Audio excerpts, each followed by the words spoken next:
Go.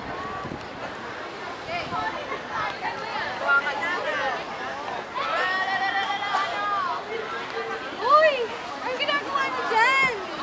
Uy! Bakit hindi ako pinapansin? Nag-review ako sa aircon, may exam kaya. Nagawa ako ng project sa site. Ano ka ba? Eh di kayo na masipag. Dahil, gawa-gawa. Ano ba kayo? Petics lang yan. Ano ka ba? Finance na. Bakit kaya kung pumasa nga ako ng prelim ko tsaka midterms ko, wala lang eh. Bahala ka. Kasi, ano ba tawag dito? Ang lalaking professor lahat.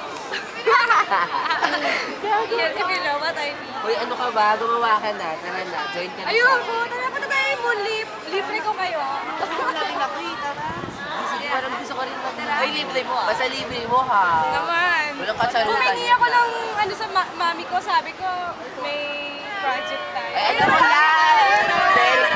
Very ano ka ha? Very 5 ka ha? Very, ang lakas